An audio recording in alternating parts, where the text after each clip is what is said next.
देख रहे हैं 24 एनडी मीडिया। यहाँ होगी उसी की बात जो खबर होगी सच के साथ। भारतीय जनता पार्टी के सेवाही संगठन 2 के तहत भारतीय जनता पार्टी के मंडल पुंडरी श्री श्याम मित्र मंडल फतेहपुर पुंडरी द्वारा वैक्सीन टीकाकरण का आयोजन पुरानी चौपाल संगरौली में किया गया। इसमें मुख्य अतिथि कुरुक्षेत्र लोकसभा सांसद नायब सैनी रहे।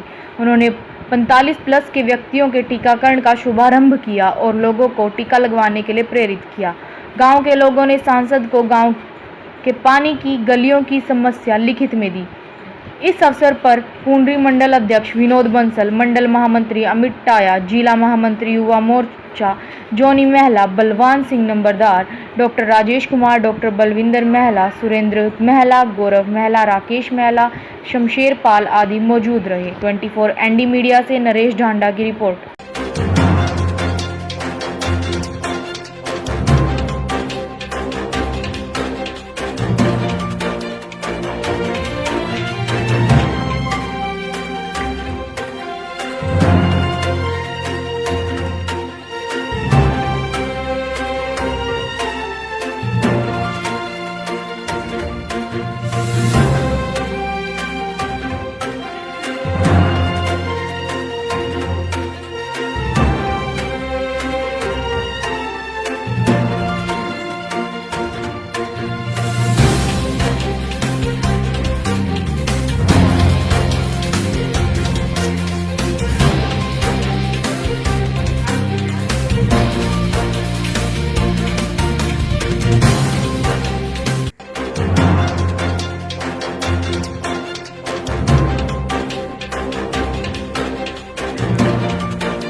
नमस्कार दोस्तों, मैं नरेश ढांडा, आप देख रहे हैं 24 एनडी मीडिया।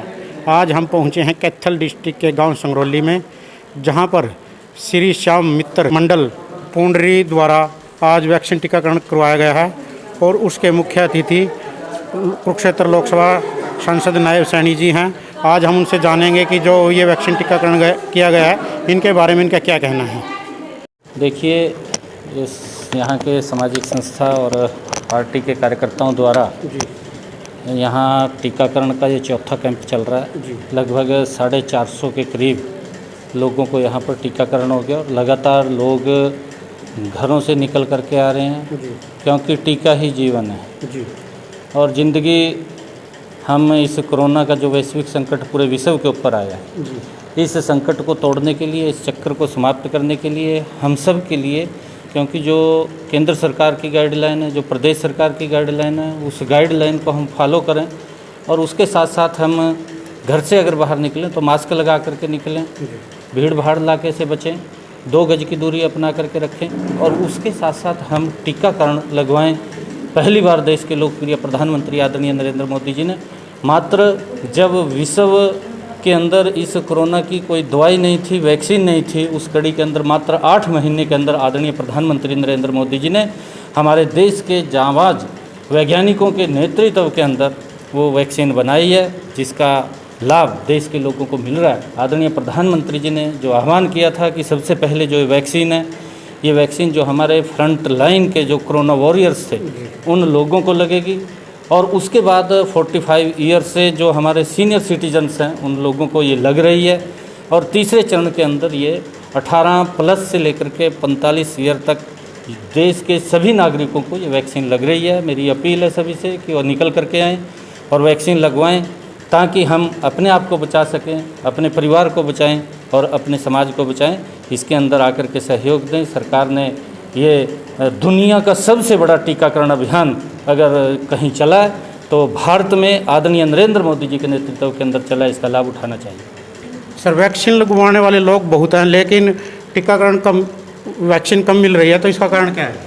नहीं देखिए, क्योंकि कुछ अफवाहें भी पूर्व में फैलाई गई हैं इसको लेकर के। मैं जो देश का हमारा विपक्षी दल है जी, कांग्रेस पार्टी, वो जिस प्रकार की उनकी भूमिका रही है वो निंदनीय है।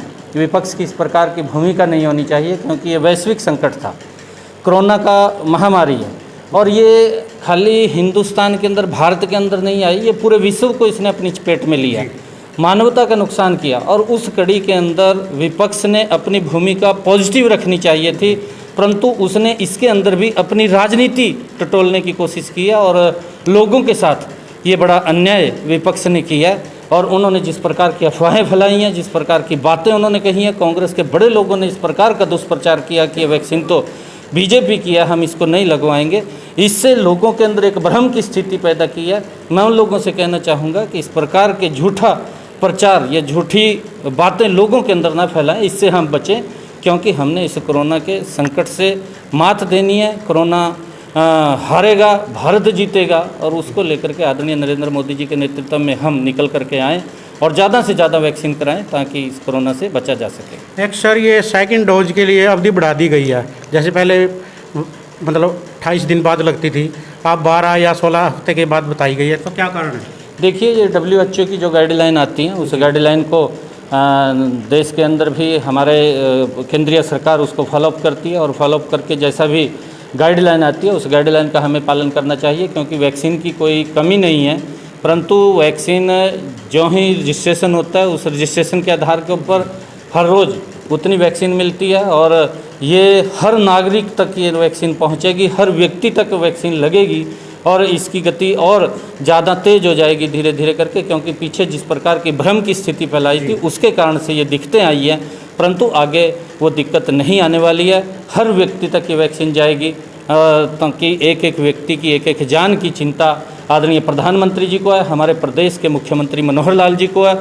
लगातार हर सिस्टम के ऊपर ध्यान रखे हुए है कि इस कोरोना से बचा जा सके, इस कोरोना से बचाया जा सके, और पोस्ट कोविड के बाद भी कई प्रकार की बीमारियाँ वो आ रही हैं, चाहे वो ब्लैक फंगस है, चाहे वाइट फंगस है, उसको लेकर के भी सरकार सचेत है, लगातार उसके अंदर काम कर रही है, ताकि लोगों को किसी प्रकार की दिक्कतों का सामना ना करना पड़े। तो सर, लोगों को क्या संदेश देना चाहोगे? मैं ये कहना चाहूँगा कि जो प्रदेश सरकार की गाइडलाइन है उसको हम फॉलो करें, केंद्र सरकार की गाइडलाइन है उसको फॉलो करें, वैक्सीन को लगाएं, हाथ सैनिटाइज करें, मास्क लगा करके रखें, और फिजिकल डिस्टेंसेस का पालन करें, ताकि इस कोरोना के चक्कर को हम तोड़ सकें। यही मेरी अपील है कि, और मैं आज यहाँ को संगरौली गांव के अंदर आया हूँ, एक अपील भी मैं गाँव वासियों से करना चाहता हूँ, क्योंकि हमारे माननीय अध्यक्ष ओम प्रकाश धनखड़ जी ने भी इस अपील को किया है। उन्होंने कहा कि हम इकट्ठे ना बैठें, इकट्ठे बैठ करके हुक्का ना पिएं, और हम ताश भी ना गांव में इकट्ठे बैठ करके खेलें। इससे भी इसके अंदर बचाव का एक बहुत बड़ा ये तंत्र है कि अगर हम इकट्ठे बैठते हैं तो उसके अंदर संक्रमण फैलने का बड़ा भारी खतरा है। अगर हम हुक्का इकट्ठा बैठ करके पीते हैं, हुक्के से भी एक दूसरे का हाथ उसके अंदर लगता है, और उससे भी संक्रमण फैलने का खतरा है। इससे हमें बचना चाहिए, ताकि इस संक्रमण को बढ़ने से रोका जा सके।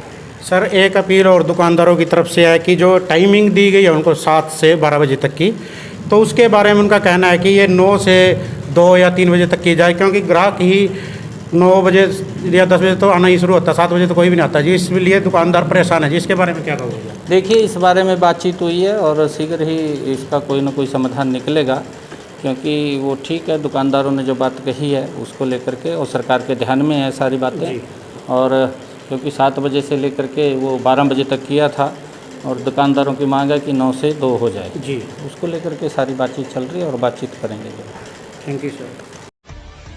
खबरों से जुड़ी हर अपडेट जानने के लिए हमारे चैनल को लाइक करें, सब्सक्राइब करें और ज़्यादा से ज़्यादा शेयर करें।